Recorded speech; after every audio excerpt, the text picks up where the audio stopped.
Bienvenue dans la hotline des gentilshommes. Connie, Dan et Pascal à votre écoute en direct le lundi soir sur Instagram et sur restless.com. Et ouais, c'est la hotline des gentilshommes, c'est dingue. C'est une émission de dingue que vous êtes beaucoup à suivre en replay. Donc tous ceux qui sont en train de nous écouter en replay, merci, big up. N'hésitez pas à venir le lundi soir à 21h en direct sur restless.com et sur Instagram. Ça nous permet de laisser plein de commentaires. N'hésitez pas à nous soutenir sur Tipeee.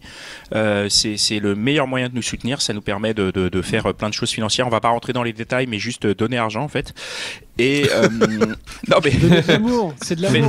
Il faut pas parler d'argent, c'est de l'amour. Faites-nous confiance, ça fait 5 ans qu'on mène cette barque extrêmement bien. Grâce à vous, les tipeurs, ceux qui sont là, on a plus de 100 tipeurs qui sont là, ils savent ce qui se passe avec le Tipeee. Donc faites-leur confiance, il y en a 100 qui sont déjà venus. Venez tiper, cherchez même pas à comprendre, lâchez la CB, 1 €, c'est parti. Et tout de suite, on va discuter avec Morgane. Salut Morgane. Hello Morgane. Bonsoir. Salut Morgane. De quoi tu es venue nous parler ce soir ? Eh bien, ce soir, je suis venue vous parler de la multiplicité des partenaires sexuels. Ah, bah voilà. Enfin, un sujet intéressant. Ouais, parce que d'habitude, on s'ennuie un peu quand même. Hein. C'est-à-dire, c'est quoi la multiplicité des partenaires sexuels ? Ça consiste en quoi ? C'est quoi cette question ? Tu demandes un nombre ? Non, juste le procédé. Non, j'imagine la multiplicité, c'est à partir de 2, quoi. Allez, on va dire ça. Non, mais c'est le fait de faire des choses avec beaucoup d'hommes. Je pense qu'on peut parler de beaucoup à mon stade. Et du coup, j'ai voulu... Attends, tu attises notre curiosité, du coup. Et beaucoup, ça veut dire combien ? En fait, c'est ça le truc. C'est que j'ai envie d'en parler ce soir avec vous parce que généralement, quand on entend une femme commencer à parler d'un nombre assez important de partenaires sexuels, ça va tourner autour d'une vingtaine d'hommes. Et peut-être plus, mais c'est rare que j'ai entendu plus. En même temps ? Et toi, tu trouves ça... Bah oui, Morgane, il faut, tu vois, en rendant des chiffres et tout, 20, oui, mais sur quelle durée ? Enfin, tu vois, des choses comme ça. Non, mais 20, j'ai l'impression que 20, elle trouve ça ridicule. A priori, elle est à 10 fois plus, hein, si je comprends bien. Vas-y, on t'écoute, Morgane. Ce que j'allais dire, c'est que moi, je me retrouve pas dans ce genre de femme parce que à 30 ans, j'ai arrêté de compter, mais j'ai plus d'une centaine de partenaires, en fait. Ah, donc j'ai bien compris. Trop bien, franchement. Ouais, c'est cool. Bah oui, félicitations déjà. Moi, je sais pas si on peut me féliciter, mais en attendant, c'est une question de parcours de vie. Et j'ai envie de dédramatiser un peu parce que je sais que je ne suis pas la seule. J'ai des femmes dans mon entourage qui en sont même à plus que moi. Et on n'entend pas trop parler, ou alors si on entend parler des femmes qui multiplient à ce point les partenaires, c'est pas forcément dans des termes soit élogieux, soit assumés complètement. Et du coup, voilà, j'ai envie de parler de ça. Après, voilà, comme je disais, c'est un chemin de vie, c'est-à-dire que j'ai eu des relations qui ont duré 3 ans, j'ai eu des relations qui ont duré quelques heures, ou quelques nuits, ou quelques mois, quelques semaines. J'ai eu toutes les configurations possibles, je crois, sur le tableau de la vie. C'est génial. Et je trouve que c'est... En fait, moi, ça m'a enrichi plus qu'autre chose. Ça m'a donné confiance en moi aussi. Et alors, je suis pas là à prôner le fait de multiplier forcément les partenaires, mais en tout cas, dédramatiser les choses, ça, c'est sûr. Et voilà, c'est pour ça que je suis là ce soir avec vous. Mais ça s'est fait naturellement en fait. Il n'y a pas eu genre tu te dis bon allez cette fois je vais battre mon record cette année. Absolument. Il n'y a pas ce genre de truc. C'est vraiment naturellement tu es amené à avoir des relations avec des hommes régulièrement. Et alors moi j'ai une question si je peux me permettre. Cette situation te satisfait ? C'est-à-dire que est-ce que tu as déjà eu des relations longues ? Est-ce que tu veux des relations longues ? Comment tu gères le rapport entre ce que tu as et ce que tu veux ? Elle a dit 3 ans déjà. 3 ans, c'est hyper long. Hein. En fait, je vais répondre en même temps à vos 2 questions. C'est-à-dire que de mes 16 ans à mes 22 ans, j'ai connu 2 relations de 3 ans. Ouais. Et donc j'ai connu le célibat à partir de mes 22 ans réellement. Et c'est là où j'ai découvert que je plaisais aux hommes. Et au début, ça me flattait. Et du coup... du coup, je me laissais aller. Et puis petit à petit, en fait, j'ai même inversé la tendance à jouer le jeu de la séduction. Et oui, ça se faisait naturellement. J'ai jamais eu à forcer quoi que ce soit. Et est-ce que ça me convient J'ai envie de dire que ça a été plusieurs phases. Il y a eu des phases où ça m'a convenu parce que c'était tout ce que je cherchais. Il y a eu des phases où j'ai pas réussi à sortir de ce rôle-là. Savoir que, par exemple, l'homme me plaisait plus que pour des relations sexuelles et en fait, j'ai pas réussi à sortir du rôle de partenaire sexuel pour aller vers quelque chose de plus profond. C'est quoi ce rôle dont tu n'arrives pas à sortir? Comment tu le définis et comment tu te mets dans ce rôle? Juste le rôle de sex friend, quoi. Enfin, on se voit, on couche ensemble, on passe un bon moment, mais ça reste superficiel et il n'y a pas forcément... Pourquoi ça reste superficiel?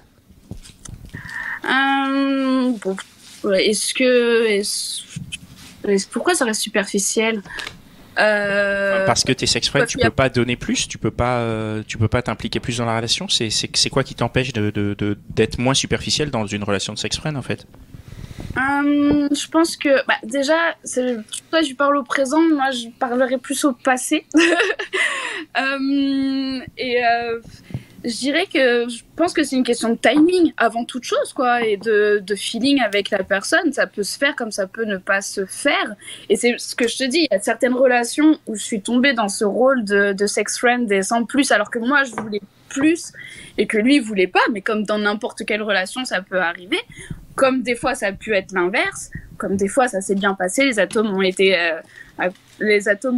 crochus, ça se dit pas, mais... Donc si je comprends bien ce que tu es en train de nous dire là, c'est que tu t'es fait sex friendzoner quoi. Ouais, je me suis déjà fait sex friendzoner comme j'ai déjà sex friendzoné des gens aussi. Ouais, c'est vrai, j'avais jamais entendu cette expression, mais ça marche bien. C'est génial comme expression, mais j'adore. Il vient de l'inventer, je crois. Je valide, mais à 200%, quoi. C'est trop bien, en fait, franchement, d'être sex friendzoné, quoi.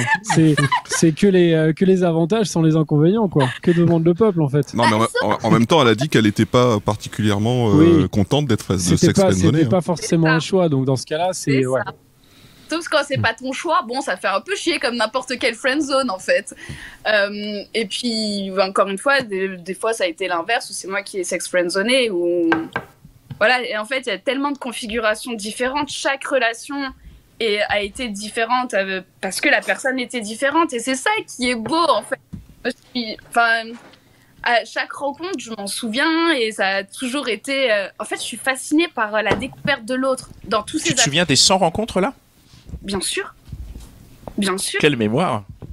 Dis donc. La base, tu partages un moment intime avec une personne quand tu choisis cette personne, parce que c'est ça aussi. Souvent, je faisais des rencontres en soirée, mais j'avais plusieurs choix devant moi, et c'était moi qui choisissais avec qui je voulais rentrer à la fin de la soirée. Donc ça a toujours été des choix que j'ai faits. Et c'est toujours des rencontres que tu as faites en soirée? Ou tu as eu d'autres types de rencontres? Raconte-nous un peu, il y a eu quoi? Il y a eu un peu de tout, le boulot, les apps. Les apps, ah ouais? Ouais, il y a eu les apps. Alors les apps, attention, je te parle de Tinder en 2013, tu vois, au tout début, où alors j'ai poncé Tinder. Il y a eu aussi... et Tinder, d'ailleurs, j'ai eu des vraies relations, qui ont duré plusieurs mois. T'es une pionnière de Tinder, quoi. Ouais, je suis une pionnière de Tinder. C'était toi la première utilisatrice. Quand tu dis vraie relation, tu parles de relation monogame ou Ouais, relation monogame, relation posée, relation amoureuse, disons-le. Donc il y a eu des apps, il y a eu dans la rue, il y a eu en soirée, il y a eu même dans les clubs échangistes. Mais tu vas réveiller Dan et Pascal là. Bon. Ouais, tu peux en dire plus. C'est quoi mais quoi en ton fait, on s'est expérience peut-être déjà vu, Morgane. J'ai l'impression. À chaque fois, je me disais, ta voix me dit quelque chose. Mais en fait, voilà, on se connaît. Oui. Tu rigoles, bien sûr. En tout cas, ça a l'air très très positif. Au début, quand même, tu parlais de quelque chose d'une image négative d'une femme qui multiplie les aventures sexuelles. Est-ce que, pour le coup, pour l'instant, on a l'impression que c'est positif, on rigole et tout. Est-ce que tu as vécu le revers de la médaille? Le revers de la médaille, je dirais que c'est quand à une période de ma vie, j'étais pas bien en moi, tout court, et du coup, quand les hommes s'approchaient de moi, en fait, je ne savais même plus dire non. Et là, there's a problem. Parce que quand tu ne sais plus dire non, quand tu n'as même plus conscience que tu ne veux pas, Ah ouais, là, ça va pas. Là. ça ne va plus. Mais d'où ça comment vient t'arrives cet à état ça? Ouais, il faut creuser ce que tu nous racontes. Parce que j'étais juste mal, en fait. Je me sentais seule. Je pense que la solitude, une période de ma vie, ça a été un gros problème. Je l'acceptais pas du tout. Et du coup, plutôt que d'être seule, je me laissais aller à trouver compagnie auprès d'hommes qui ne me plaisaient pas forcément. Et avec qui j'aurais pu entretenir juste une relation amicale. Mais tu couchais quand même avec, quoi. Mais je couchais quand même avec, ouais. C'est pourquoi? C'est parce que tu avais besoin de séduire non-stop pour te sentir femme? Tu parlais de confiance tout à l'heure. Alors, ça m'a apporté énormément de confiance en moi parce que en fait, je pense que la vie est un jeu de séduction avec n'importe qui, même avec les femmes, hein, de femme à femme, c'est un jeu de séduction aussi. Et donc, du coup, de voir que je pouvais plaire franchement, je vais pas dire à n'importe qui, mais à toutes les catégories et sociales et religieuses et tout ce que tu veux. Ah ouais. Ok, d'accord. Ça m'a donné confiance en moi parce que j'ai appris à être un caméléon aussi. Faut le voir comme ça. Après, je me souviens plus de la première question. C'était quoi? Tu parles de ma question à moi? Oui. Bah de l'image. Alors de l'image que ça véhicule. Hein, on va pas se mentir. Et tu le disais à demi-mot, une femme qui multiplie les conquêtes sexuelles, ben voilà, peut avoir un a priori très négatif de la part des mecs. Ouais. Alors de la part de certains mecs, hein, je pense qu'il faut le préciser. De certains mecs, ouais. Mais de la part des femmes aussi, je crois. Hein. Et de la part de certaines femmes aussi, ouais. Commençons par les mecs, c'est ça qui va nous intéresser. Comment t'as pu le vivre, ça, quand je sais pas, quand t'as rencontré des gars qui ça le faisait un petit peu et qu'ils ont compris que tu multipliais, comment ils l'ont pris? Eh bien, alors déjà, les hommes, ils sont très contents d'avoir une femme qui a de l'expérience au lit. Ouais. De rien. Et je pense que du coup, moi, ça me trahit. On sent que, et du coup, j'essaie d'être relativement discrète avec ça. Je vais pas étaler le fait que j'ai eu plus d'une centaine de partenaires parce que même pour moi, je crois que quoique non, en fait, j'ai été en couple pendant 3 ans avec quelqu'un et il était à je crois qu'il y a plus de 300 femmes et ça ne l'avait pas, ça me change pas grand-chose. 300 Il était à la cool, quoi. Il était à la cool avec ça. Ouais. Mais tu penses pas que c'est aussi un cliché aussi aujourd'hui, dans un sens, de dire que les mecs sont choqués par ça? Tu penses pas que c'est un cliché, non? Peut-être que c'est un a priori que j'ai carrément et que du coup, en fait, peut-être que je m'auto-juge un peu ou du moins, j'anticipe le jugement de l'autre. Ouais. Donc du coup, je préfère taire la chose et leur laisser croire que bon, voilà, j'ai un peu d'expérience, mais ils s'imaginent pas à ce point le truc.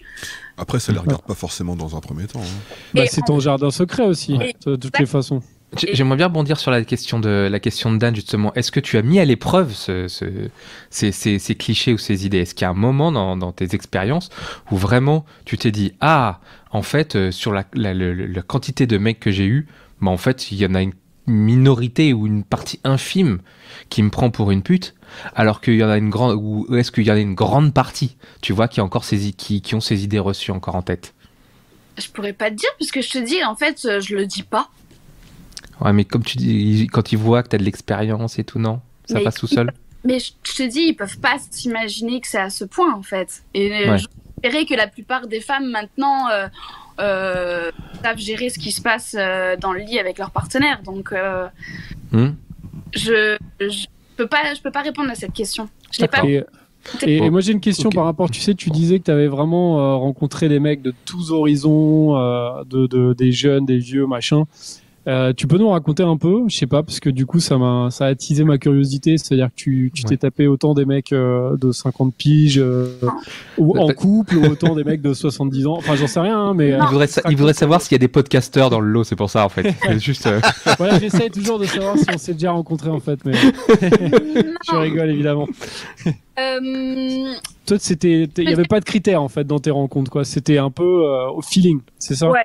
C'est que le feeling, c'est que ce qui se passe dans les yeux. En fait, c'est même pas le physique, c'est les yeux. Si les yeux me parlent, let's go baby. Et du coup, magnifique. En revanche, quand même, au niveau de la tranche d'âge, parce que c'était là ta principale question, en tout cas c'est l'exemple que tu as donné. Ouais. Non, je crois que le maximum d'écart d'âge que j'ai c'est peut-être 20 ans, quelque chose comme ça. C'est-à-dire 20 ans de moins que ton partenaire masculin? Ouais, c'est ça. D'accord. C'est ça. Et t'as eu plus jeune aussi ou pas? J'ai eu plus jeune aussi. Ouais. Donc quoi, genre combien d'années de moins?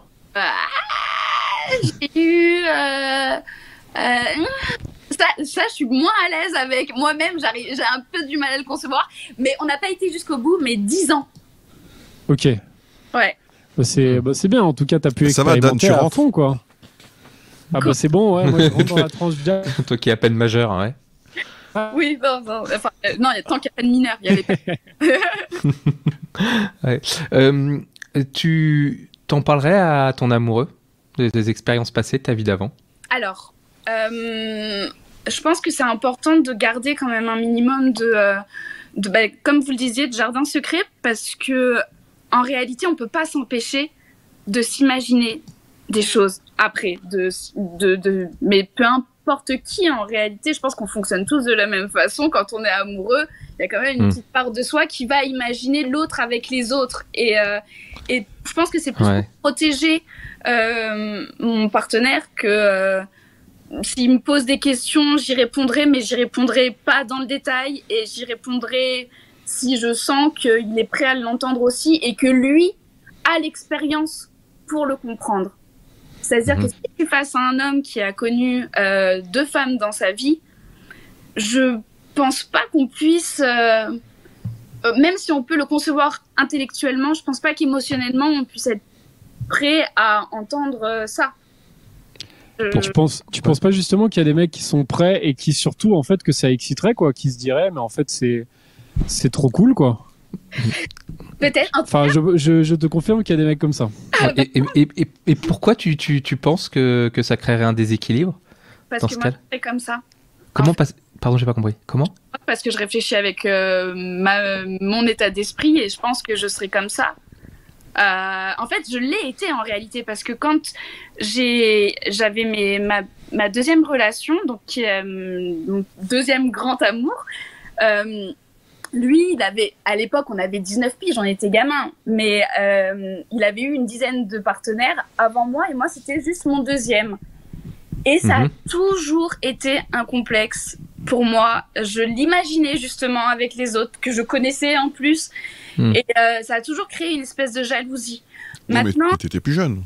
J'étais plus jeune. Maintenant, la tendance s'est inversée, c'est-à-dire qu'avec l'homme avec qui j'étais pendant 3 ans aussi, mais lui qui avait connu beaucoup, beaucoup plus de partenaires que moi, en fait, c'était un défi pour moi chaque jour de lui rappeler que j'étais la meilleure.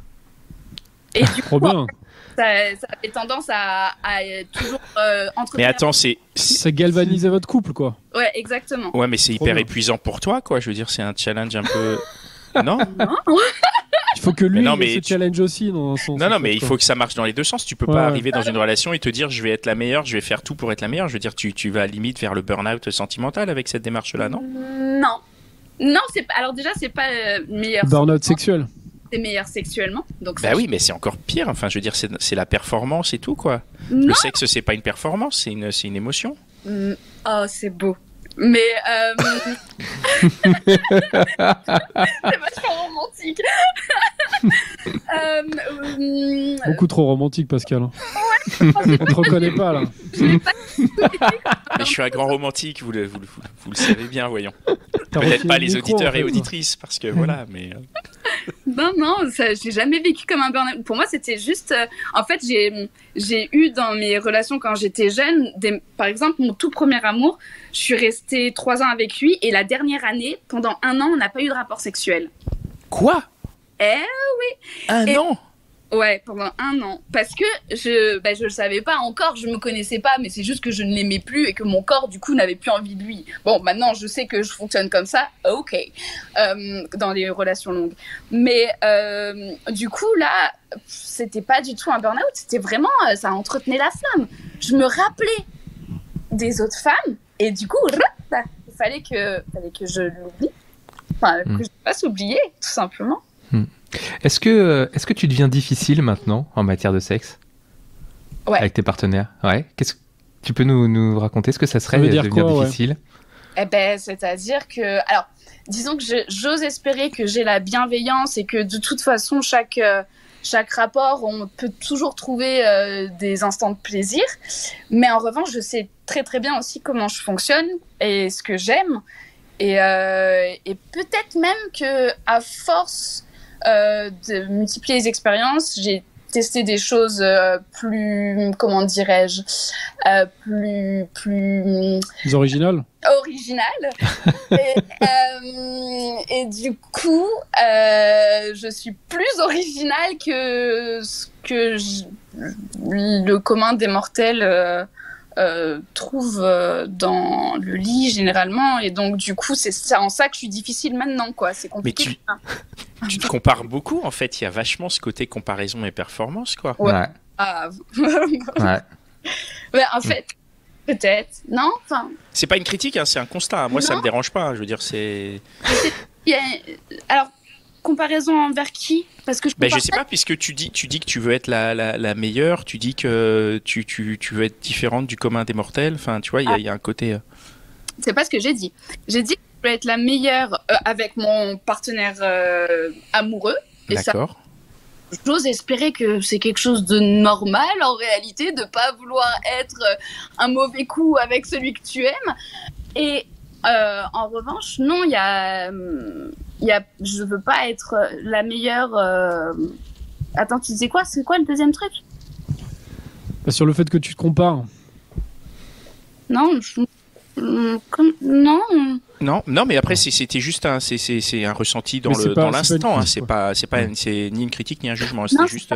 Je me souviens plus de ce que t'as soulevé une autre idée après qui était intéressante aussi, mais je me souviens plus. Je suis Bon, désolé, du coup, j'ai tellement d'idées intéressantes tout le temps. j'ai une dernière question. Alors, peut-être une dernière question. Vas-y, Connie. Est-ce que le fait de multiplier les partenaires comme ça et de devenir un peu plus sélective, éventuellement un peu plus exigeante, ça pourrait pas te fermer des portes pour des relations qui seraient pas des relations que sexuelles et dont tu pourrais avoir envie, des relations amoureuses par exemple?